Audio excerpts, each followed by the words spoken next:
When the Canadian Psychological Association held our annual convention this year in Calgary, we sold orange t-shirts designed by Indigenous artist Betty Albert. Now check out our earlier episode where we interviewed Betty about Indigenous art and Every Child Matters. The proceeds from the sales of those shirts were donated to the Legacy of Hope Foundation, an Indigenous-run charity dedicated to educating all of us about residential schools, the Sixties, Coupe, and all the other terrible things that are part of Canadian history. So today, we're going to talk to them about those very things. My name is Eric Bowman, I'm the communications person at the CPA, and this is Mindful.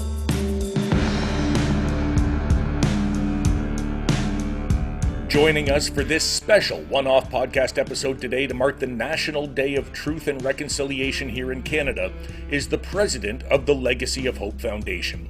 My name is Adam North Peigan, and I am I'm Blackfoot from the Piikani First Nation in Southern Alberta, and I am the president of the Legacy of Hope Foundation. And the Legacy of Hope Foundation, that's where we have directed our charitable contribution from the sale of orange t-shirts at our convention this year. And our Indigenous people section suggested you guys as the charity because you are run by Indigenous people. Is that part of the goal of the Legacy of Hope is to be run entirely by Indigenous people in educating Canadians and others about the sort of troubled history of Canada? Yeah, you know what? I'll give you a little bit of background of the Legacy of Hope Foundation. The Legacy of Hope Foundation, we are a nationally led charitable Indigenous organization with a mandate to promote education and awareness with mainstream Canadians on the colonialism and oppressive government policies that were imposed on the Indigenous peoples since time immemorial. So it involves the residential schools, the 60s school, day schools, missing and murdered Indigenous women and girls, the forced sterilization of our women at the hospitals. So we've been operating probably for the last 20 plus years, and our board are all Indigenous, Métis, Inuit, First Nation, and as well as our staff are all Indigenous as well. So we're very, very proud of our track record of what we've been doing thus far, because it's really important that Canadians understand the true history of Canada, and that's a part of educating and creating awareness to influence those racist views that that people see us. Right, absolutely. And I mean, over the years, right? I remember taking high school history and we learned the history of Canada, but we learned something that's entirely different from what really happened, right? I mean, we did all kinds of Indigenous like, I don't know what you call them, like little sessions, right? Like we would learn about it, but we'd learn about birch bark canoes, and we would learn about, that the Indigenous people used every part of the animal, but we certainly didn't learn what we and our government did over the course of centuries to Indigenous people. And now I think the rest of us are coming to this reckoning, and we're starting to have to really face it and pay attention thanks to these discoveries. How has that changed the way that the foundation approaches things, or has it? Are you still giving the same message that you were 5, 10, 15 years ago? Well, what we're seeing is the evolution of policies and that were imposed on our communities. What we're seeing is that things evolve, right? And I think probably in the early 1990s, when the former chief of the Assembly of First Nations, Phil Fontaine, he started to talk about residential schools and him as a survivor. And he started to talk about how it had really, really affected him as a little boy growing up. And that really transpired into the Canadian government under former Prime Minister Stephen Harper doing an apology at the House of Commons, probably in about 2006. And then there was compensation payments that were made to residential school survivors, for the harms that the residential schools, uh, created, and everything from loss of culture, loss of language, the abuses that the survivors experienced in the residential schools, physical, emotional, mental, spiritual, and sexual abuse, student on student abuse. And, survivors of residential school were rightfully compensated for those harms. And then, that triggered into the Canadian government implementing the Truth and Reconciliation Commission. And what had happened during that period was there was national gatherings that were held right across Canada, in Toronto, Montreal, Vancouver, Calgary, Edmonton, Winnipeg, where residential school survivors were brought together to share their horrific stories, in national gatherings. And when that was all going on, the findings of those national gatherings, it was put into a report, and that report was tabled and presented to the Canadian government probably about 10 years ago, the Truth and Reconciliation Commission. And out of that report came 94 calls to action to improve the lives of the Indigenous people. And it's really sad that Canadian government, really goes, and likes to, they like to express on everything that they're doing to address the 94 calls to action, but there's a lot of work that needs to be done. We're probably of the opinion that maybe, 7 or 8, maybe 9 of those recommendations have been implemented. So we do have a lot of work to do. And most recently, this past year, I guess over the course of the past couple of years, the unmarked graves of, have been discovered at residential schools across Canada. And the first one was in Kamloops. There is, I think, 250 unmarked graves at that residential school. And then Cowessess First Nation in Saskatchewan, I think there was over 700, unmarked graves that were discovered. And what we're seeing is that, right across Canada, those numbers are continuing to grow because other residential schools across Canada are, coming up with numbers of their unmarked graves that they're finding at their residential schools.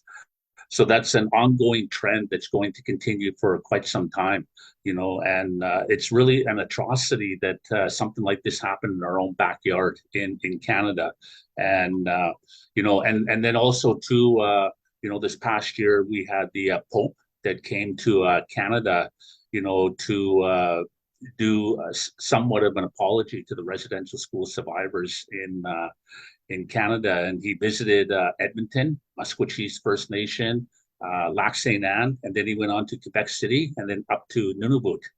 And, at the end of the day, it was really, really troubling to see that the Pope, issued an apology on behalf of, some of those Catholic priests, but he did not make an apology on behalf of the institution. And the indigenous people in Canada, we are actually calling on the Pope to retract the doctrine of discovery, and that never happened as well.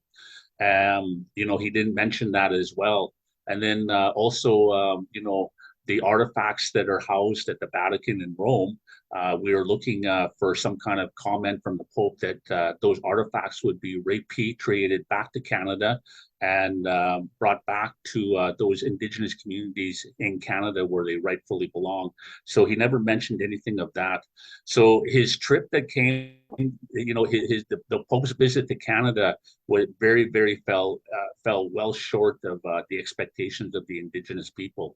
So when the Pope left Canada and returned back to the Vatican, one thing that it kind of made me feel was, we still have a lot of work to do. a lot of work. The Catholic Church is still holding, school records of residential school survivors, as well as the Canadian government. And, we're calling on the Catholic Church as well as the Canadian government to release, those records, of survivors, especially those ones that never made it home, and it's really, really saddened about, what has happened in our country that we call Canada. I think it's important what you said about, the apology that he offered on behalf of the individual priests who did this, but not on behalf of the institution, right? Because so much of this is institutional, right? It's not just the Catholic Church, it's not just the government, it's not just the education system, it's all of it working together that created this and then sort of buried it for years so that none of us learned about it in school. It never became really part of Canadian history in the way that it is now, right? That we're getting to. And so I guess, I think a lot of us didn't realize, I never realized until much more recently, that residential schools still existed when I was going to school. Mm-hmm. That they had not gone away, that the 60s scoop carried on into the 80s. It was happening when I was alive. It was still going on, right? And so now we're learning about these things, but it's the institutions and the way that they frame this conversation that I think perpetuates it as we go forward and, makes it that much more difficult to really come to the truth and to reconcile over the years. So, I'm wondering if you can tell me a little bit about that, about where we are today, right? And how much further we have to go. Like you said, like 7 or 8 of the recommendations from the Truth and Reconciliation Commission have been implemented. That leaves us with 88 or 89 of them to still go. Where are we, and how do regular people push us all forward as Canadians, right? Somebody listening to this who is learning about it is now fully aware of what atrocities Canada has committed in the past. What can that person do in order to push this conversation forward and to bring us into a better place? Yeah, you know what? First of all, I just want to put out a disclaimer is that I'm not a residential school survivor. I never went to residential school, but my parents did go to residential school. So I'm a product of the residential school. And what had happened is, the Canadian government, because the residential schools started to open their doors in the late 1800s, as a directive from, the Prime Minister, Sir John A. Macdonald, and, he created those schools in reference to the Indigenous people being savages, and wanting to, to assimilate us into, what the settlers were doing to come over in Canada. He wanted us to become like that. And we had prior to, Confederation, the Indigenous people had a very, very humble and very, very contrite and very peaceful, way of life, how we used to live. And that was all interrupted, when they brought in the residential schools. And I believe, and the last residential school actually closed in 1996. But they started to close their doors, probably from the 1960s, 1970s, 80s. And like I said, the last residential school closed in 96. So, the Canadian government, knew that there was going to be the era of residential schools was going to come to a close. Sooner or later, it was going to come to a close and the residential schools would start to close their doors. So the Canadian government needed to develop another policy that would continue the assimilation of the Indigenous people.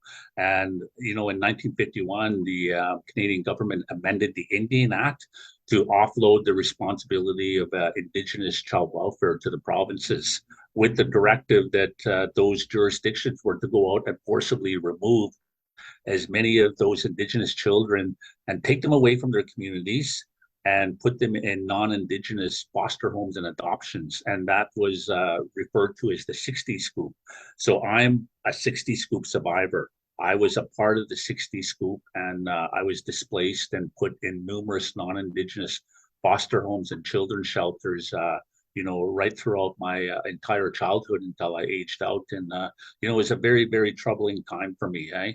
And, because, that loss of culture, identity, language, loss of family, not knowing who my parents were, who my grandparents were, not even knowing where my community was, as a little boy, that was really, really detrimental to, to myself growing up. And, as an 8, 9 year old boy, I remember feeling so lost that, I actually, thought about suicide. I thought about, wanting to take my own life, because of the trauma that I had faced.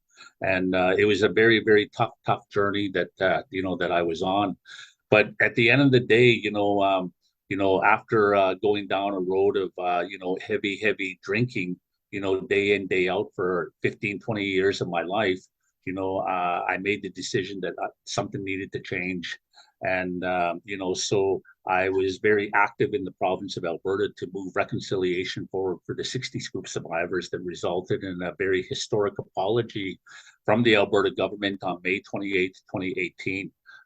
At the Alberta legislature, from former Premier Rachel Notley to all survivors of the 60s Coupe. So it was a very, very historic day. But at the end of the day, the Legacy of Hope Foundation, the work that we have done right across Canada, right from Victoria, BC, all the way to St. John's, Newfoundland, all the way up to, Yellowknife and Nunavut, is, we've been very, very active in creating, educational materials, such as, exhibits, on each of the atrocities of, of what had happened to us. So we have probably, 25 plus exhibits on the residential school, the missing and murdered Indigenous women and girls, the 60s Coupe, and day school. So our work that we do at the Legacy of Hope is very, very important. And I think it's very, very important for all Canadians, because at the end of the day, if you go to any of the inner cities, in the big cities like Vancouver, Montreal, Toronto, Ottawa, Vancouver, Winnipeg, Calgary, Edmonton, if you go to the inner cities, you see our people there, and you see our people that are suffering with homelessness, addictions, alcoholism, drug abuse, and poverty. And, and what happens is that, when our mainstream settlers and Canadians go through the inner cities and they see our people, they're very, very quick to judge our people, and, and refer to, oh, just another drunk Indian bum. But you know what? What we're trying to do is to educate people so that, they can look at us when they see that with a lot more empathy and understanding. And maybe, because when I see our people like that in the inner cities, my first thought is, what? Maybe that person is a residential school survivor. Maybe that person is a survivor of the 60s Coupe. Maybe that person has been impacted by the missing and murdered Indigenous women and girls. Maybe they're a day school survivor. That's why they are the way that they are. It's not that we're bad people. It's just that we are people that have suffered oppression, for hundreds and hundreds and hundreds of years in Canada. So if we can influence, the average Joe, that, and create an understanding of more empathy and understanding, it's our hope that the Legacy of Hope Foundation, that we will, be able to impact those unhealthy attitudes that fuel racism towards our people. Yeah, I think your story really sort of encapsulates a lot of this too, right? When we talk about intergenerational trauma and we talk about the, effects that were still being felt today, right? Your parents survive residential school, they get taken away from their families and placed in a residential school. The notion from the government is that somehow that's going to turn them into European type people. And even though they go through that school, you still get taken away from them in the 60s Coupe, right? Mm-hmm. And placed into foster care. I work with a homeless, an organization that helps homeless youth here in Ottawa, and we see way more Indigenous people than the average population, right? Indigenous people very much overrepresented. And the number one thing that predicts whether somebody is going to end up homeless, especially as a young person, is the foster care system. right? If you are in a foster care system, you are much, much more likely to, when you age out of that system, end up homeless because there's no support for you after that, right? You're kind of out there on your own, and it's not a great life bouncing from one home to another. And we've been doing this for so long. So I think that's a sort of I think maybe that's a good example for people to think of, right? That this started presumably before your parents as well, right? Your grandparents had to deal with a lot of this and all this, and through the generations, we're not past it yet. That's correct. Yeah. And you know what is one thing that's really paternal, like the Indigenous people in Canada, we have a very paternalistic relationship with the government of Canada. And you know what, that needs to change. That definitely needs to change because we are looking at becoming equal partners to Canada. And the way that the relationship is right now, very paternalistic, because when treaties started to get signed, what was implemented was the Indian Act. And the Indian Act is, a government of Canada policy that governs the First Peoples right across Canada. And it's very paternalistic. Our people are not really allowed to develop programs and set goals for themselves about what they think is in the best interest to move their community forward. It's what the Canadian government thinks, that should move our things forward. And you often hear about, some of our remote communities still don't have clean drinking water, and that is a human right that all Canadians should be able to go to the tap, turn it on, and be able to freely drink clean drinking water. And some of our remote communities, we still do not have that. So, you know what, there's just so much work that needs to be done to move reconciliation forward. And Legacy Folk Foundation, we've been doing everything that we can, to address some of those and work with our survivors and provide as much support as we can, at the same time educating mainstream Canadians. And you know what? September 30th is coming up tomorrow. Well, today, Right. when you post this, and that is one of the calls to action. One of those 94 calls to action was to designate one day as Truth and Reconciliation Day. And I think that that's a good thing, because it's really opened the eyes to a lot of Canadians about what really happened with us, and it's really created an opportunity to really tell people that we have been suffering, and this is kind of what has happened to us, eh? So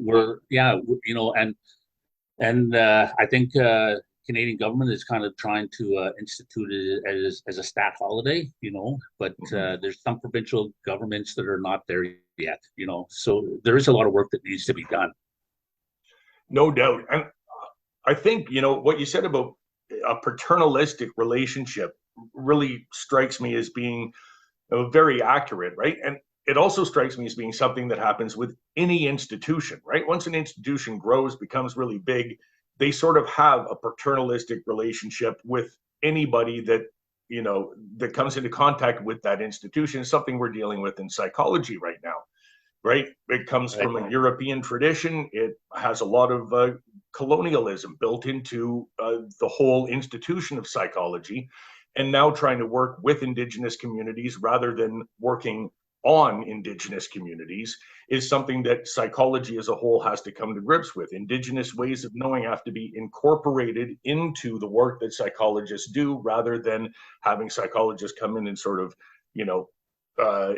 impose what they've learned in school onto an Indigenous community, right? And so that spirit of reconciliation is something that, a lot of our members are dealing with right now.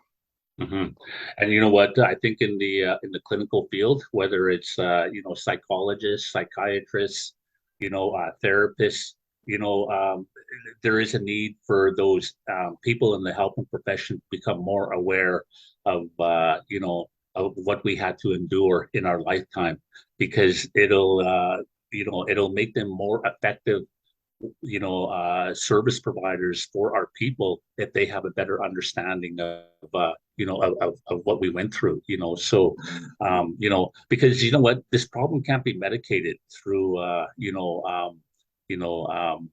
what is it um, you can't really medicate the problem. It has to be done in a very holistic manner, Right. that encompasses, that's what true therapy is, is being able to really understand the full detail, so that when Indigenous clients walk through the door,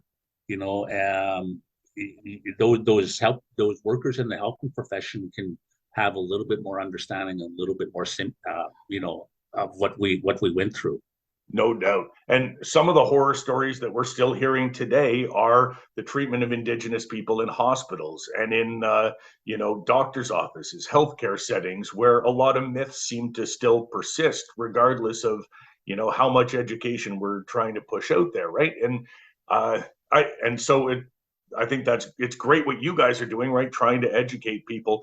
And I wonder if you target specific groups like that. Do you target doctors, psychologists, police officers to try to teach them, or do you sort of present it and hope that they come to your presentation?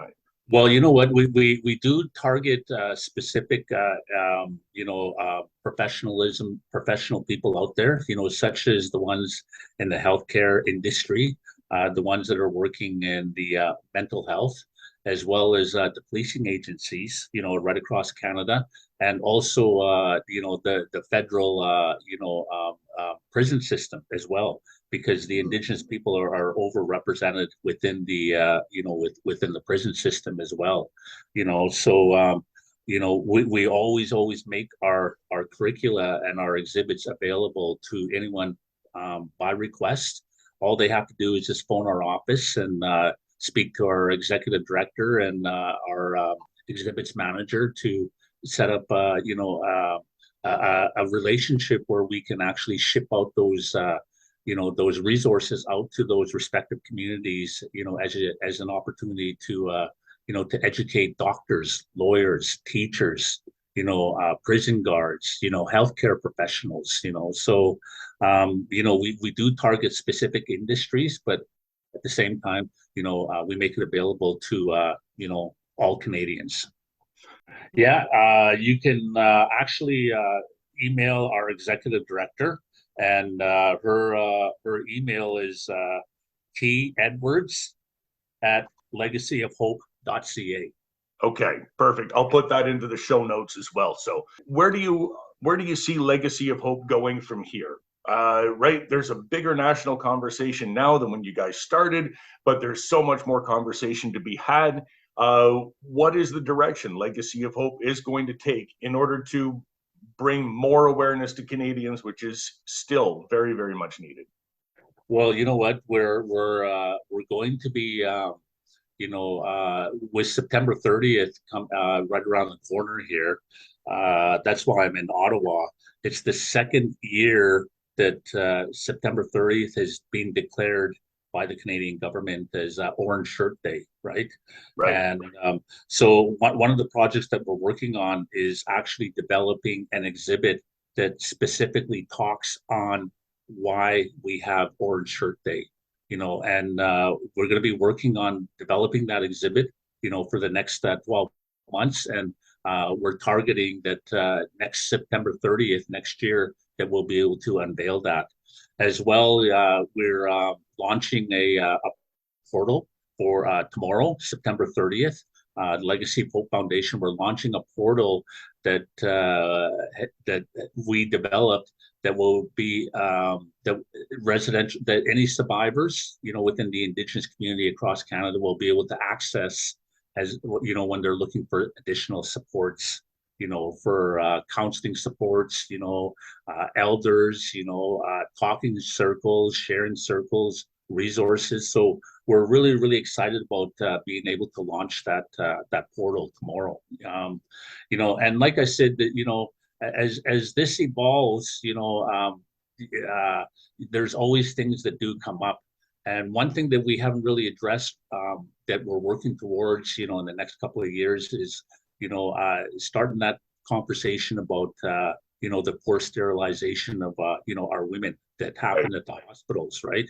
Where their right to give birth was taken away from them, and that's a travesty that should have never happened in Canada. So we're going to be working at developing resources, to address, some of those discussions. And I think that, with the unmarked graves, that just happened as well. There's going to be a need to develop resources to address, the outcomes of how that's really impacted and re-triggered and traumatized our survivors. Each time that there's, on the national news where there's another residential school that has found, X number of unmarked graves, it re-triggers a lot of our survivors across Canada, and it's very, very, very tough on them, eh? So we need to be able to develop those resources that address that as well. No doubt. So people listening now who, have been traumatized by this can go to that portal today and check it out at legacyofhope.ca. For other people around Canada, what are some of the things that they can do today in order to mark Truth and Reconciliation Day? You know what? I think the biggest thing is wearing an orange shirt, wearing an orange shirt, because the reason that we wear an orange shirt, on September 30th is as in memory of those residential school survivors that did not come home. And, the history of the orange shirt is, we had a residential school survivor in the 1960s. Phyllis, I think her name was Phyllis Webstad. And, she went to residential school, and all of her clothes were taken, including her orange shirt was taken, and that orange T-shirt was graciously given to her by her grandmother, and it was taken away from her. And so it really symbolized to residential school survivors that we didn't matter, but we do matter, right? So I think the best way that the mainstream Canadians can really take notice of September 30th is by wearing an orange shirt and taking that as an opportunity to learn a little bit more about the true history of Canada.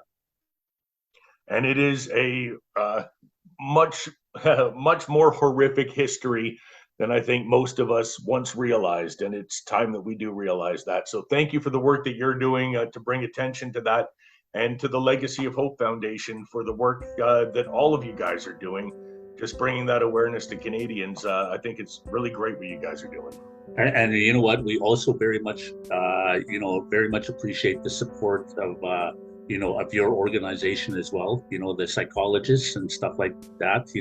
We're very, very grateful for the support that has come in from you guys, because it allows the Legacy of Hope Foundation to continue to be proactive in creating those resources to continue to educate mainstream Canadians. So thank you. Well, thank you, and thank you so much for taking the time to speak with me today.